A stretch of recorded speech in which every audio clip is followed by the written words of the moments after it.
In the Middle Ages, being holy wasn't just about prayer and charity. No, for some saints, holiness meant being more rock and roll than 1970s Iggy Pop. Getting naked in public, living on top of a pole, drinking pus, or being blasted in the eyes by breast milk from the Virgin Mary. Yes, you heard that right. Today, we're diving into the lives of 6 saints and mystics who didn't just walk the path of righteousness, they cartwheeled down it, screeching with their tackle out. Let us open our prayer books and begin. Bernard was a 12th century Cistercian monk, preacher, and mystical theologian. He helped reform the church, launched the Second Crusade, and basically ran medieval Europe from a monastery. But we're not here for that. In a vision, or possibly an incredibly weird dream, Bernard knelt before a statue of the Virgin Mary and prayed for wisdom. Moved by his devotion, the statue came to life and provided the wisdom in the form of a stream of breast milk squirted directly into his eye.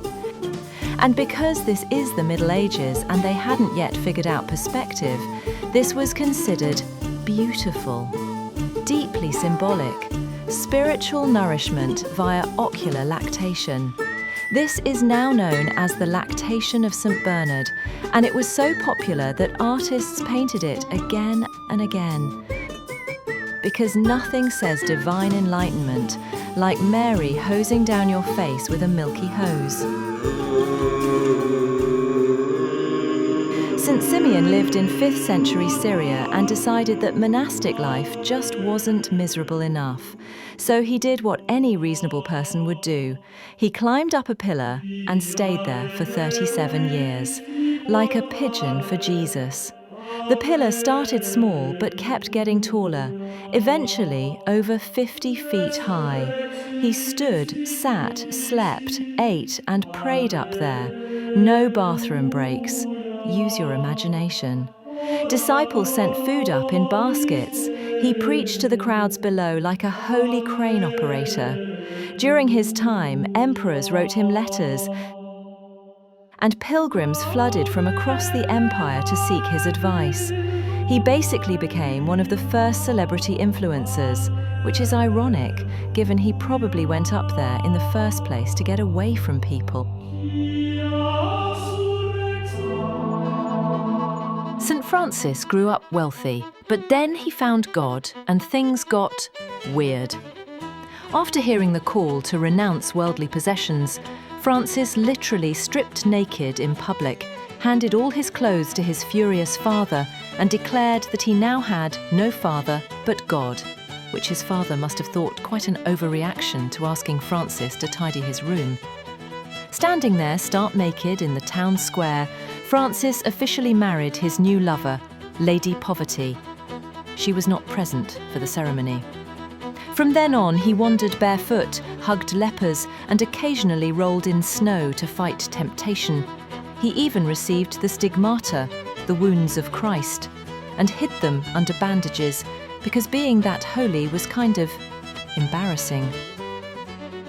He also talked to birds. In 12th century Belgium, Christina died at age 21. During her funeral mass, she sat up in her coffin and then, it's said, levitated into the rafters of the church. She stayed up there for a while, apparently because the smell of sin among the mourners was unbearable. From then on, she behaved like an absolute lunatic. She lived in tombs, ovens, and trees. She regularly jumped into rivers, fires, or freezing lakes for penance. She growled like a dog, ran from people and avoided human touch. Probably because of how much they stank, though after a while I'm not sure personal hygiene would have been at the top of her list of priorities. People were terrified of her. Bishops investigated her. Some thought she was possessed. Others thought she was literally doing purgatory in real time to save souls. She was certainly committed. Today, of course, she would have been committed. Catherine was a 14th century mystic who lived in near total seclusion.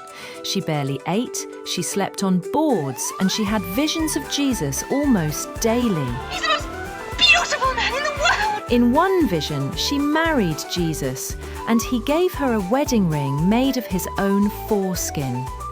The ring was invisible to everyone else, but very real to Catherine.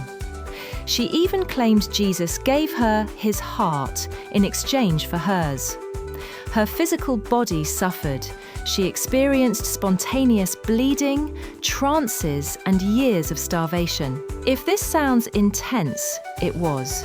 She died at 33, weighed around 70 pounds, and was canonized just 81 years later. God loves a drama queen. Angela was a wealthy widow in 13th century Italy who, after a vision of hell, went full goth monk mode. One day she encountered a leper and, as an act of humility, drank water after it had been used to wash his infected wounds. She described this as the most delicious thing she had ever tasted. She later said that her soul became inebriated by divine love in that moment.